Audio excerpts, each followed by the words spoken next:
Tony Beats a explosé au moment où il a vu ce qui se passait le long de la frontière. D'où il se tenait, c'était comme si une montagne entière de morts terrains était poussée sur son sol, sans même un appel téléphonique ou un avertissement. Le roi du Klondike regardait de l'autre côté de la propriété, alors que saut après saut de boue et de gravier gelé s'écrasait sur un terrain qui portait encore son nom. Et pendant un bref instant, il eut l'impression que des années de rivalité, de respect et de coopération difficile étaient sur le point de s'enflammer en quelque chose de bien plus grave. Ce qui a rendu la situation encore plus volatile, c'est le timing. Parker Schnabel courait contre une date limite qui ne pouvait être déplacée, tandis que Tony comptait les dernières heures de son propre permis d'eau, laissant les deux hommes piégés dans une situation qu'aucun d'eux ne pouvait totalement contrôler. L'énorme pelle 480 a continué à travailler sans interruption, son énorme bras en acier, se balançant d'avant en arrière, comme une machine construite uniquement pour la destruction. Chaque pelle transportait une autre charge de terre du côté de Parker et la déposait directement sur le sol de Tony. Les opérateurs pouvaient ressentir la tension qui pesait sur le chantier aussi lourdement que les nuages au-dessus d'eux. Personne n'avait besoin de savoir qu'il s'agissait d'un territoire dangereux. Au Yukon, les frontières ne sont pas de simples lignes sur une carte.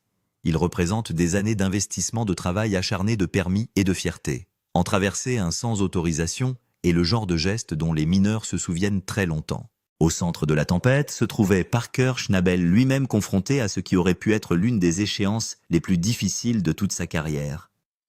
Il était entré dans la saison avec un plan qui semblait déjà presque impossible. Son objectif n'était pas simplement d'exploiter une partie du terrain. Il souhaitait nettoyer et traiter l'intégralité d'une concession en une seule saison, tout en faisant circuler l'or dans l'usine de lavage en seulement 2 semaines. C'était le genre de calendrier qui paraissait ambitieux même sur le papier. Dans le Klondike gelé, où les conditions météorologiques, les pannes et les retards font partie du quotidien, cela frôlait la folie. Le défi est devenu encore plus grand lorsque le superconvoyeur, l'un des équipements clés dont dépendait le fonctionnement de Parker, est tombé en panne de manière inattendue. Cette machine avait été au cœur de toute la stratégie. Sans cela, le calendrier soigneusement calculé a commencé à s'effondrer presque immédiatement. Soudain, il y avait encore près de 200 000 mètres de mort-terrain entre les excavatrices et la couche aurifère située en dessous. Chaque heure perdue signifiait une heure supplémentaire plus proche des délais manqués, ce qui pourrait se répercuter sur le reste de la saison. Debout au bord de la coupe en grappe, Parker regardait l'énorme mur de matière gelée qui devait encore être retiré. Les 2 tiers des travaux étaient déjà terminés, mais le dernier tiers s'avérait le plus difficile. Le terrain restant semblait presque déterminé à résister à tous les efforts visant à le déplacer. Parker savait qu'il n'y avait plus de solution facile. La saison était déjà plus intense que toutes celles qu'il avait affrontées auparavant, et tous les membres de l'équipage comprenaient que la marge d'erreur avait pratiquement disparu. Lorsque Parker a appelé Mitch pour évaluer la situation, les 2 hommes ont immédiatement compris la gravité de la situation à laquelle ils étaient confrontés. Les chiffres étaient brutaux. Environ 50 000 mètres de mort-terrain devaient encore être déplacés, et la décharge qu'ils utilisaient était déjà pleine. L'extension de l'itinéraire de transport entraînerait des cycles de camions supplémentaires, une consommation de carburant plus élevée, plus d'heures de conduite et plusieurs jours de travail supplémentaires. Cette époque n'existait tout simplement pas. Le calendrier avançait plus vite que l'équipement ne pouvait suivre. La pression qui pesait sur Parker ne concernait pas seulement le déplacement de la Terre. Son permis d'utilisation de l'eau était assorti d'un calendrier strict qui ne pouvait être ignoré. Les contrats de carburant avaient été négociés autour d'objectifs de production qui supposaient que l'usine de lavage fonctionnerait à une date précise. Les investisseurs avaient engagé des fonds sur la base de prévisions qui dépendaient de l'entrée de l'or dans les écluses conformément au calendrier. Chaque retard créait un autre fardeau financier. Les salaires se sont poursuivis que l'or soit ou non récupéré. Les factures arrivaient que l'usine de lavage fonctionne ou non. Chaque jour, l'usine restait inactive, drainant l'argent de l'exploitation. Tandis que Parker étudiait le terrain, ses yeux se posèrent sur les terres situées au-delà de la frontière. De l'autre côté se trouvait le terrain que Tony Beats s'apprêtait à quitter une fois son permis d'utilisation d'eau expiré à minuit. Soudain, la géographie a présenté une opportunité. Le chemin le plus court pour les morts-terrains restants n'était pas la route de transport existante. C'était juste de l'autre côté de la limite de propriété. Une poussée au lieu d'un transport. Des centaines de pieds au lieu de kilomètres. Des heures au lieu de jours. Mitch a soigneusement décrit les options. Continuez à transporter jusqu'à la décharge existante et perdez presque certainement plusieurs jours. Manquez la date limite d'éclusage. Regardez l'usine de lavage rester silencieuse pendant que les précieuses saletés restent enfouies sous terre. Ou prenez le raccourci dont personne ne voulait discuter ouvertement. Déplacez temporairement la saleté du côté de Tony, gagnez un temps précieux et gérez les conséquences plus tard. Aucune des deux options n'était idéale. On a menacé la saison. L'autre menaçait une relation construite au fil des années de compétition et de respect mutuel. Parker a compris exactement ce qui lui a donné la confiance nécessaire pour tenter ce pari.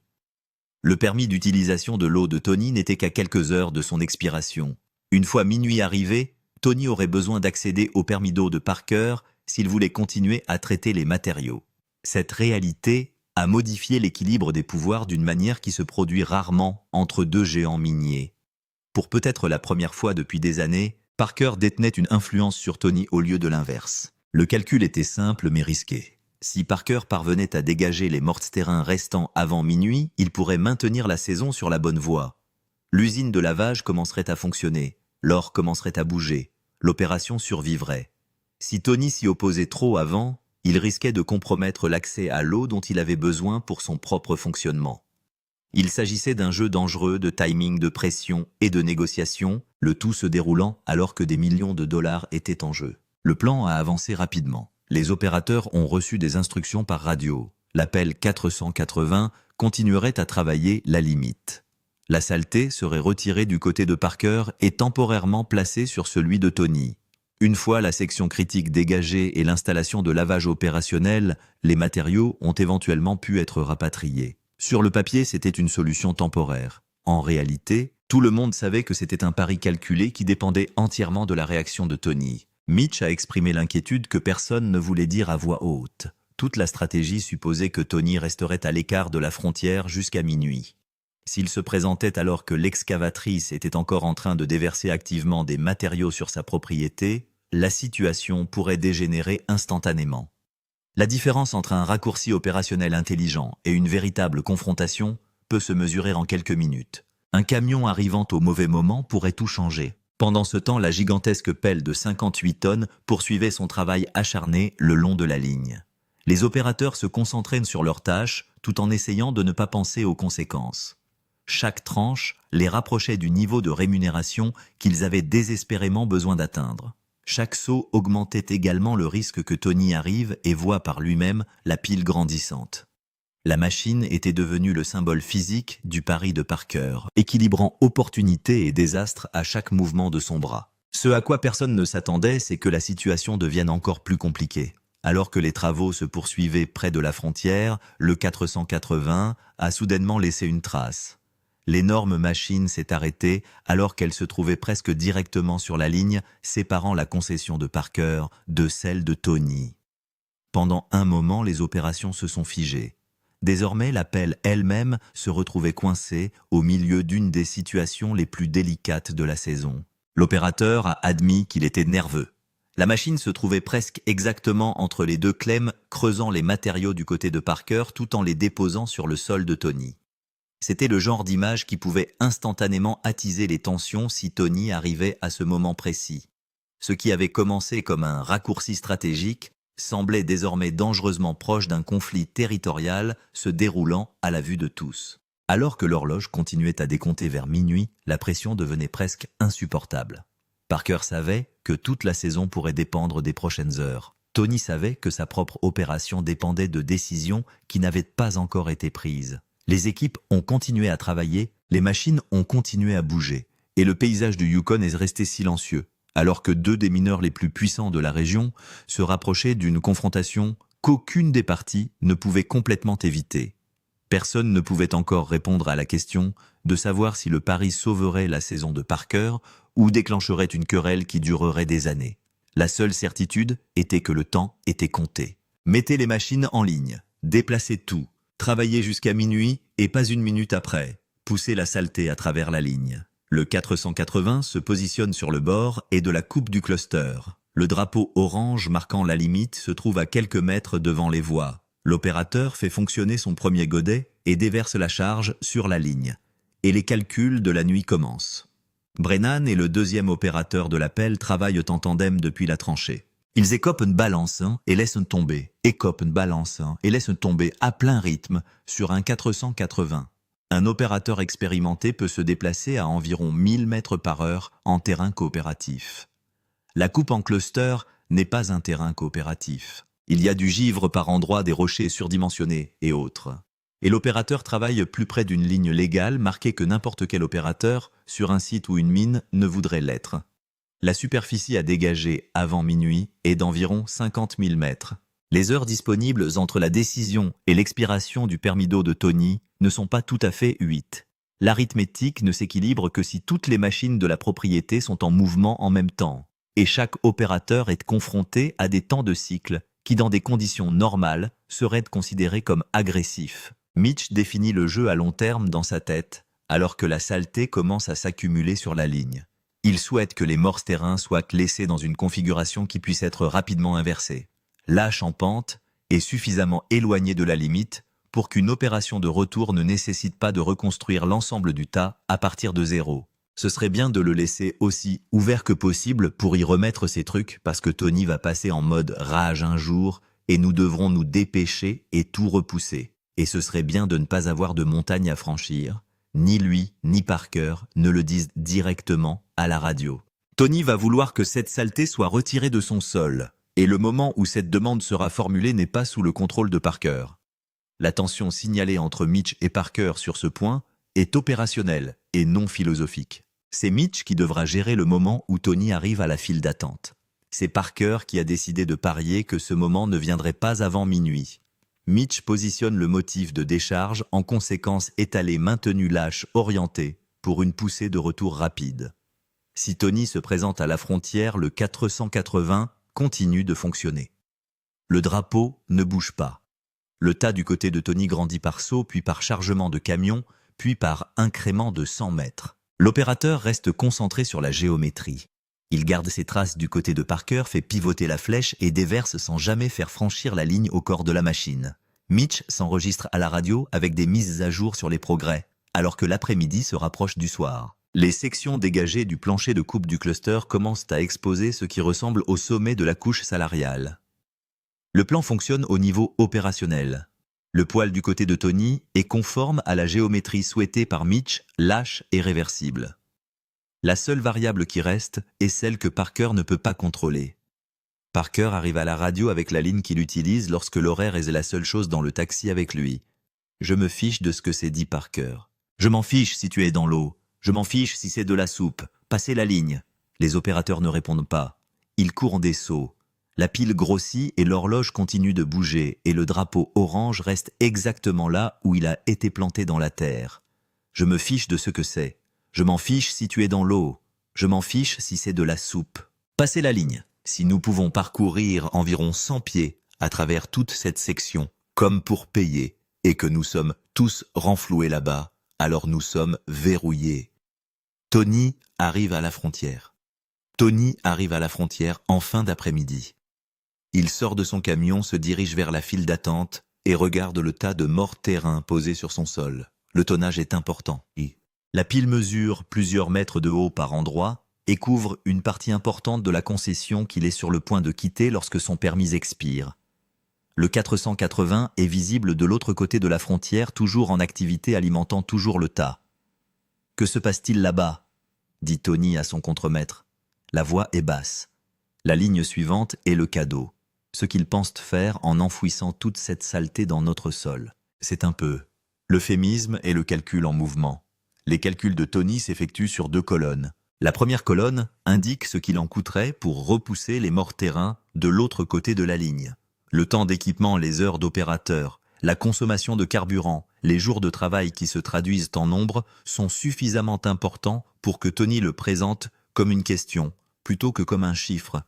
Savez-vous combien cela va coûter de revenir en arrière ? Tony dit que la réponse qu'il sous-entend se situe dans la fourchette des dizaines de milliers de dollars, bien que Tony ne donne pas de chiffre précis à la frontière elle-même. La deuxième colonne est le contrat de licence d'eau dont il a encore besoin de la part de Parker demain matin, Si Tony explose à la frontière en ce moment, exige que la terre soit déplacée immédiatement, menace de porter plainte auprès de l'Office des eaux territoriales, l'accord dont il a besoin pour conserver sa propre opération de traitement des salaires devient plus difficile, peut-être impossible.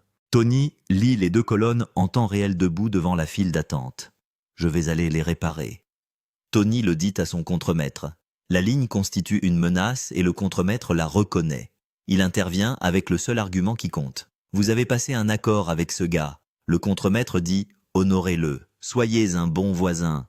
Le débat ne porte pas sur la saleté. L'argument porte sur l'effet de levier qui s'inverse à minuit et sur la saison qui ne survit pas à un Tony qui part en guerre à la mauvaise heure. Vous avez passé un accord avec ce gars, n'est-ce pas? Donc tout ça. Soyez un bon voisin. C'est ça. Personne ne sera jamais aussi gentil. Et tu as conclu un accord. Honorez-le. Que ce soit bon. Tony reste à la file pendant un autre temps. Il regarde la pile. Il regarde le 480 qui fonctionne toujours du côté de Parker. Il classe l'infraction dans un endroit intérieur à lui-même, où elle se conservera jusqu'au jour où son propre effet de levier reviendra. Ils n'ont pas dit que ça allait être si agréable. Tony marmonne. Le contremaître maintient la ligne de son propre argument. Vous avez conclu l'accord. Le contremaître dit « Honorez-le », qu'il en soit ainsi. Puis Tony se retourne et retourne à son camion. La chose la plus difficile que le roi du Klondike fait tout l'été est celle qu'il ne fait pas. Le tas de terre reste là où Parker l'a mis. Le 480 continue de fonctionner et Tony s'éloigne de la limite avec l'infraction déposée et le délai. Heure jusqu'à minuit, il reste 2 heures au compteur. Environ 50 000 mètres de morts-terrain doivent encore être dégagés pour franchir la limite. Toutes les excavatrices présentes sur la propriété sont en mouvement. Chaque camion de transport est en marche. Et Parker a retiré les mécaniciens des équipements en panne et les a placés dans des sièges d'opérateurs pour maintenir les machines en mouvement à un rythme que le cluster cut n'a pas vu toute la saison. Nous avons tout le monde ici qui travaille, dit Parker à la radio. Ils ont même mis la mécanique dans le chat. L'un des mécaniciens assis dans un taxi pour la première fois depuis des jours revient sur le canal. « Je suis tout à fait d'accord, dit-il. J'aime bien mieux m'asseoir sur le siège que m'allonger sous ces choses. La réplique est le seul humour diffusé toute la nuit, et elle meurt dans les parasites de la radio lorsque le prochain cycle de saut commence. Le 480 est la pièce maîtresse. Excavatrice de 58 tonnes, la plus grosse machine sur le terrain, travaillant sur les morts terrains. Les petites machines ne peuvent pas rivaliser. Le drapeau orange reste devant les pistes comme ligne visuelle. L'opérateur est censé ne jamais croiser le corps de la machine. Les sauts traversent. Les pistes ne le font pas. C'est toute la règle et la règle est appliquée par un opérateur pendant notre quart de travail qui est censé se terminer à minuit. Ce drapeau orange juste devant moi est la ligne de Tony. Dès que la vieille horloge sonne minuit ici, nous devons partir. Tony est au motif que son permis est expiré donc. Mais nous manquons de temps. Je n'ai qu'1 heure environ ici. L'opérateur se positionne à la limite absolue du légal. Une piste est sur le terrain de Parker. L'autre piste plane au niveau ou juste au-dessus de la limite. Il creuse du côté de Parker, fait passer la flèche au-dessus de la ligne et déverse du côté de Tony.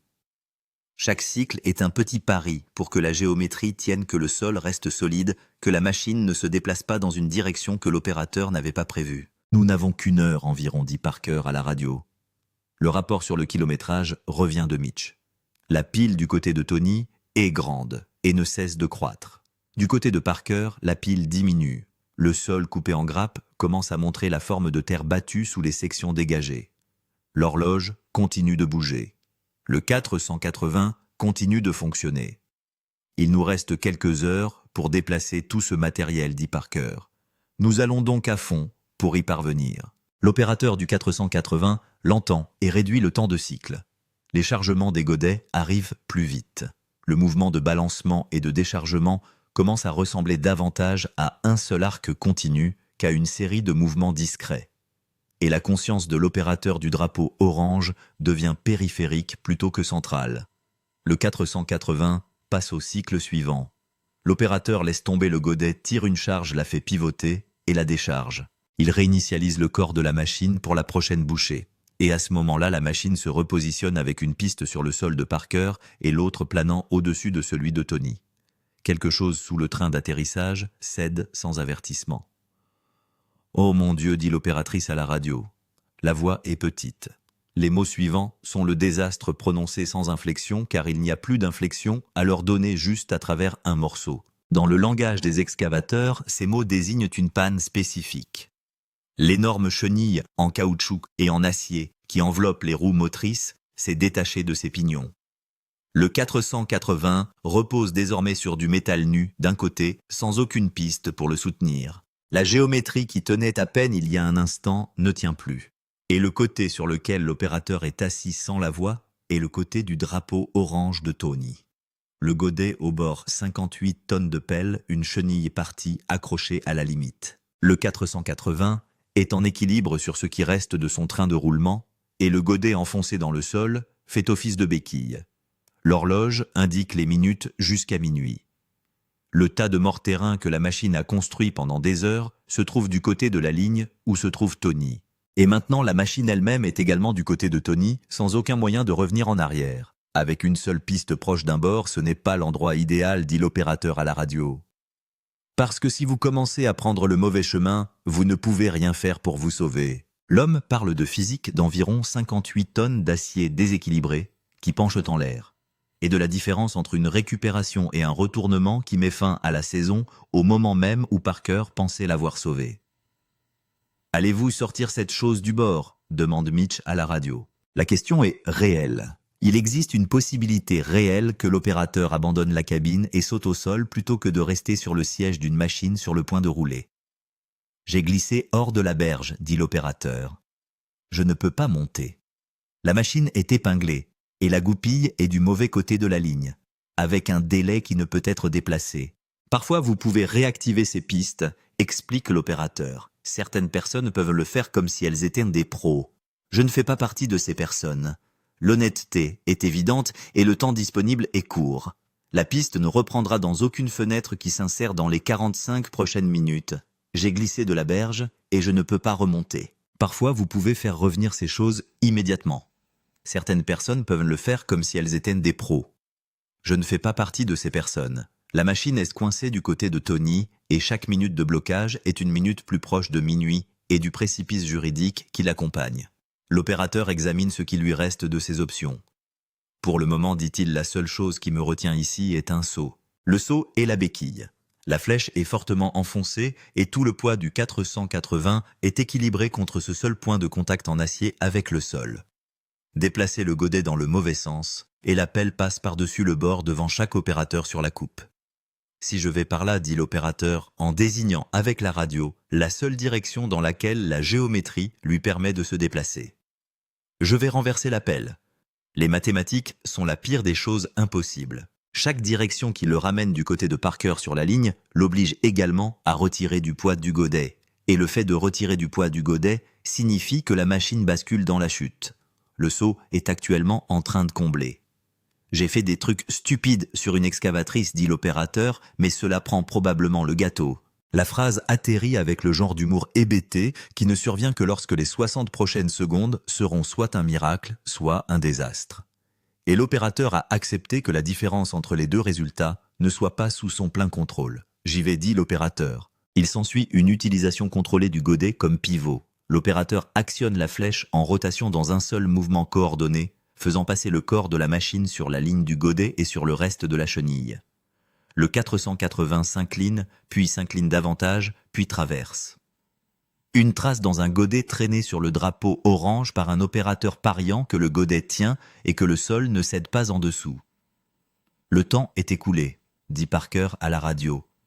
Je suis de mon côté de la ligne. Le temps est écoulé. Je suis de mon côté de la ligne. Il me manque une jambe. Comment cela se produit-il ? Sérieusement. L'horloge sonne minuit. Le permis d'utilisation de l'eau de Tony expire. La couverture légale qui justifiait chaque saut de morts-terrain à travers la frontière expire avec lui.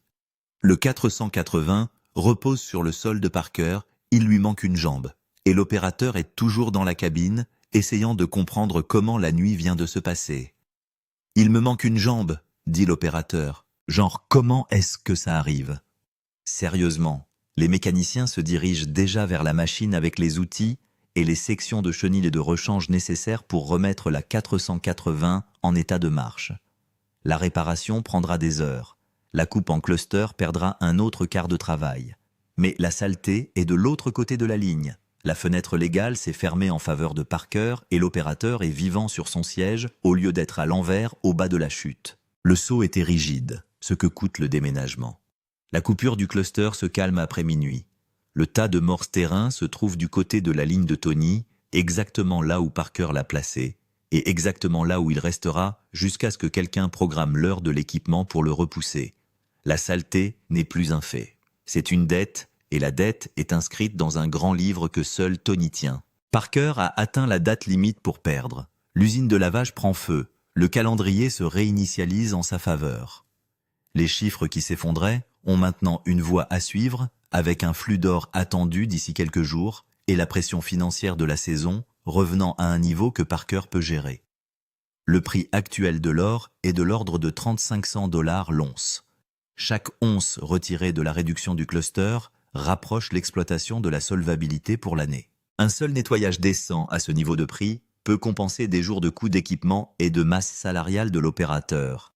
Et Parker vient de s'acheter une piste pour le premier nettoyage qui n'existait pas 12 heures plus tôt. Tony n'oublie pas. La prochaine fois que les deux opérations devront négocier le prochain accord sur l'eau, l'équipement suivant accédera à la prochaine conversation tranquille sur l'entretien des limites. Tony sera dans la position dans laquelle Parker était ce soir, et Tony sera celui qui compte les cartes.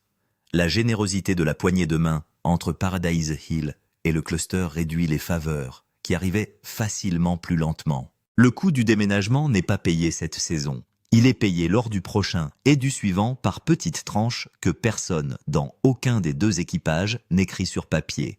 Les propres opérateurs de Parker ont vu le calcul. Ils ont vu le patron mettre les 480 en jeu à minuit parce que le programme disait pousser. Ils ont regardé le saut d'un sauvetage sur une piste diffusée par radio. Le pari a réussi. Les feuilles du marché reposent sur les hommes qui l'ont observé sur un tas de terre posé dans l'obscurité du mauvais côté du drapeau orange, et sur une relation entre deux opérations qui ne sera jamais tout à fait rétablie là où elle était avant cette nuit-là. Si vous êtes resté avec cette panne jusqu'au bout, déposez un commentaire ci-dessous et dites-nous si vous auriez passé l'appel de Parker ou auriez-vous mangé le retard et maintenu la relation propre. Dites-nous qui selon vous sortira vainqueur la prochaine fois que ces deux opérateurs s'assiéront l'un en face de l'autre. Parce qu'avec Parker et Tony, il y a toujours une prochaine fois. Abonnez-vous pour plus de détails sur la ruée vers l'or, où nous allons plus loin que ce que la série vous a jamais montré, et nous vous reverrons au prochain montage.